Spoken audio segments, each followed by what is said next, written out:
All right, this is a lecture on facial embryology. We're going to be focusing on the tongue, the thyroid, and the face, specifically the palate. And just a quick disclaimer, there's going to be a lot of new words that are introduced in this. I want you guys to take these words as and just try to see the bigger picture in the total development of these structures rather than focusing on exactly those words and exactly what they mean. Because once we see and once you see these words being used in different contexts, then it becomes a little bit clearer. Often these are just words that we call certain parts or certain structures, and we don't really need to worry too much about what it's called, rather than it's just a thing and it's called this. Um, so before we move on, just quickly, I want us to orient ourselves to the pharyngeal arches. This is a 5-week embryo. These are the pharyngeal arches. Um, Now, arch one normally breaks up into the maxillary and mandibular prominences, and we've got 2, 3, and 4 with the grooves in the middle, or the clefts, if you will. Now, we're going to take a cross section and cut it across this way, and we're going to grab that and look into it and voila, we get this picture. Now, this is kind of like if we cut it and we are um, looking through its back. Um, I hope that makes sense. But we've got arches, we've got pouches, and we have clefts. Now, also regarding the diagrams, these are diagrams that I've taken from things like osmosis and just uh, our lecture slides, etc. So uh, just follow through with what I'm saying rather than like what I'm saying is going to be the important stuff. So don't worry too much about knowing exactly what's on these diagrams. So we've got arches, the first pharyngeal arch here.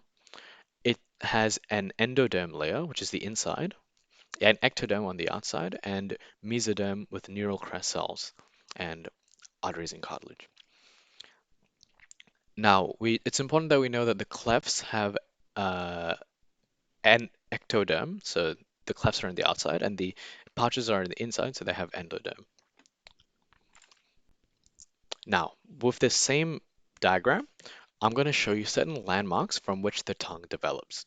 Again, a lot of new words, but I assure you that these are just words to point out structures. So it just take them at face value of just being names for structures. Cool. So we've got on the left here is something that's a little bit more premature than the one on the right. So we've got lingual swellings, which grow into this big structure here. Tuberculum impar, which is actually the first thing that we see in the tongue's development. We've got a thyroid diverticulum in between the tuberculum impar and the hypobranchial eminence. Now, this is important, and we will come back to it later when we come to thyroid development and how that's very intricately linked to tongue development. Um, and in between the thyroid diverticulum and the hypobranchial eminence is a structure called the copula, um, which I'll show right here. So we can break the tongue up into two regions, the anterior two-third and posterior one-third. Now, we break it up in these two ways because these two parts have different embryological origins, hence they have different innervation, and it's just a nice way for us to organize how the tongue develops. Now, the anterior two-third, initially what happens, all right, so all of this stuff is part of arch one. The first midline swelling that we get is the tuberculum impar, and then the lateral lingual swellings. But the tuberculum impar doesn't grow as much as the lingual swellings, which become the majority of the mucosa. The posterior one-third is from the copula and the hypobranchial eminence. These are in between arches 2 and 3 for the copula and the hypobranchial eminence for 3 and 4. Um, cool. And they fuse together to form the mucosa of the total tongue. Um, Going back to the um, pharyngeal arches, if we know like that the anterior two-thirds from arch one, then we can figure out what innervates it by consulting this diagram or and some other diagram similar to this. This is a diagram that shows us what is in each arch and in between each arch. So for example, in arch one, we've got the trigeminal nerve as the cranial nerve that innervates stuff in it. So we know that for the anterior two-third, for the mucosa sensation, it's going to be the trigeminal nerve. And for the posterior one-third, it's going to be the um, glossopharyngeal nerve. Since the, arch 3 is the main arch here that's being um, sort of part of development. Okay, so we've got 5 and 9 as anterior two-third for 5 and posterior one-third for 9. I'm going to show you the actual nerve. So for the anterior two-third, we have the lingual branch from the mandibular division of the trigeminal nerve. So that's going to be cranial nerve 5, the third one, cranial nerve 5, 3. And for the um, posterior one-third, now I lied. That's actually a part that is actually more proximal to the most proximal region of the posterior one-third is actually innervated by the vagus nerve via the internal laryngeal nerve. Because there's actually a third median swelling, which I didn't include in this list, which develops a small portion of the tongue.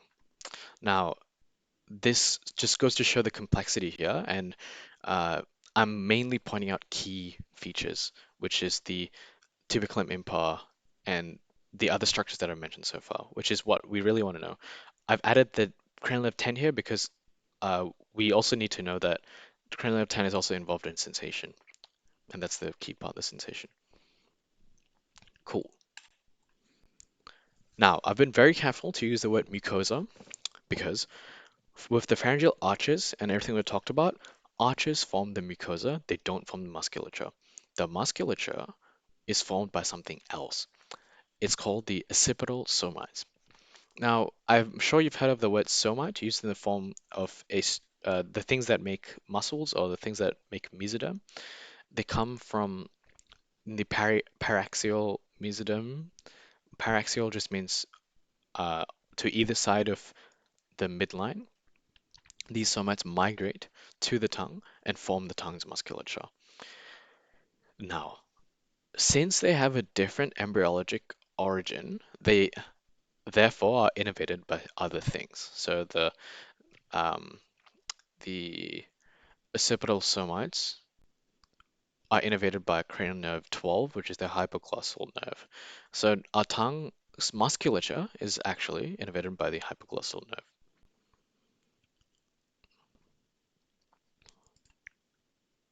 Okay.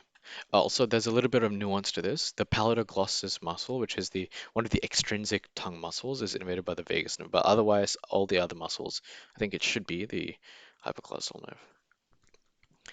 All right, so I said that mucosa sensation was 5 and 9. Now, a bit more nuance. Taste is a little bit different, right? So for taste, what we have is the anterior two-third. The posterior one-third is the same, so it's still going to be cranial nerve 9, but the anterior two-third, taste is innervated by the chorda tympani nerve, which is a branch of the facial nerve, which runs down through the lingual branch of the trigeminal. So it runs along the same end nerve that is used for sensation, but it's sort of like uses that passageway to get taste as well. So taste is different to sensation, is different to musculature. Awesome. Okay. Final step of tongue development involves the apoptosis so that we can separate our tongue from the bottom of our jaw, because otherwise it'd be stuck. And an embryologic defect in development is when there's a lingual frenulum, which is leftover, which just needs a surgical cut so they can start moving their tongue. Okay, all right. Moving on to the thyroid. I mentioned the thyroid diverticulum early on. Now, this is the more mature tongue. We've got the anterior two-third and posterior one-third very clearly here, and in between them is a depression called the terminal sulcus. And the thyroid diverticulum, we previously saw that it was in between um, the tuberculum impar and the uh, hypobrachial eminence. And that's exactly right. So it's going to be in between the anterior two-third and posterior one-third. The foramen cecum is the adult sac-like embryologic remnant from the descent of the thyroid from the tongue's region down to where we know where the thyroid is, which is like near our thyroid cartilage. Awesome. So we've got uh, the foramen cecum here, and it goes all the way down here. Um, Originates from the thyroid diverticulum. Okay, why do we need to know this? Because the thyroglossal duct can be patent and can get infected, or cysts can form. And these lumps and bumps move with speech and are often above the thyroid.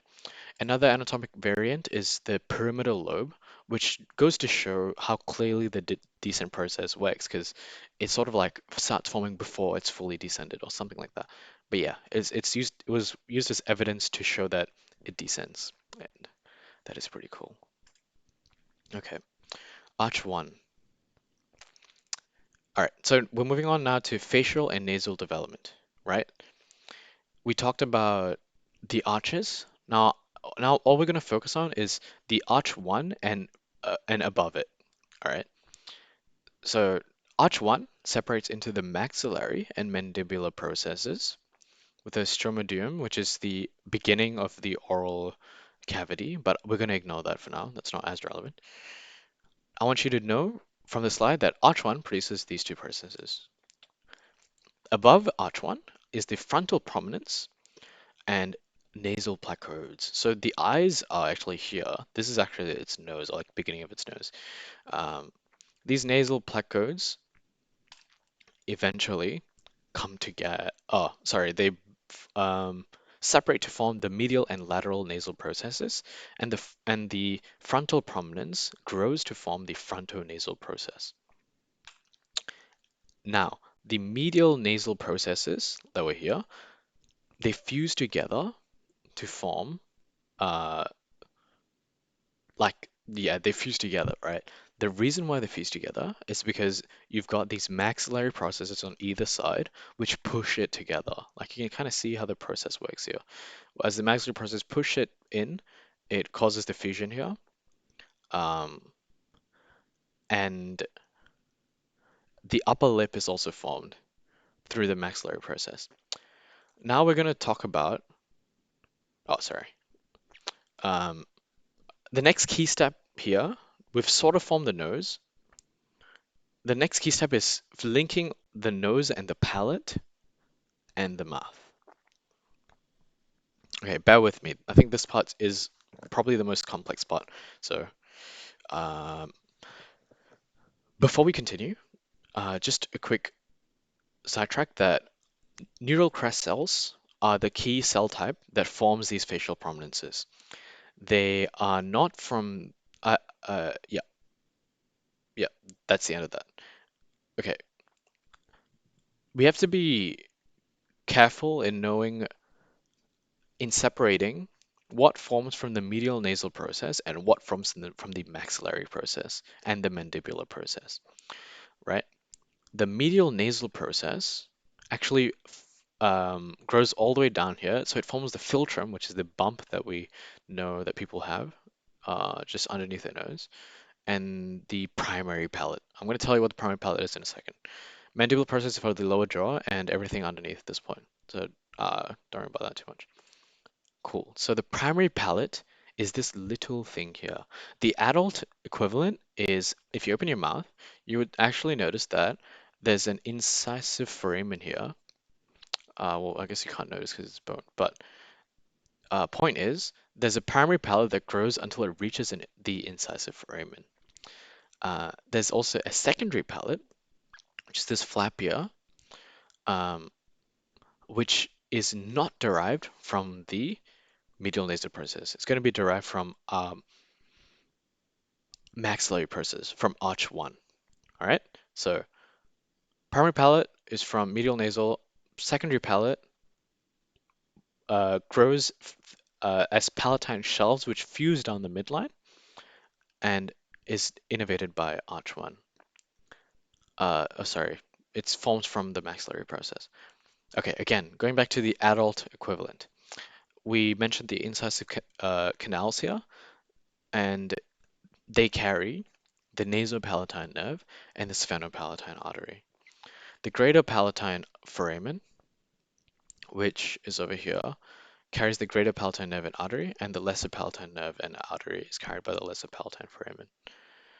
Um, there are embryologic defects that can occur in development, such as having a cleft lip and a cleft palate, but as long as you know what forms which part of this face, you'll be able to answer most of the questions that you need to know. One other thing is um, these diagrams are taken from Osmosis, and I highly recommend it as a resource. They use the term intermaxillary segment to call the joining of the medial nasal processes and things that are derived from it. So keep an eye out if that word is going to be relevant to you guys. But that is going to be it from me, and I hope you guys have a great day. Bye bye.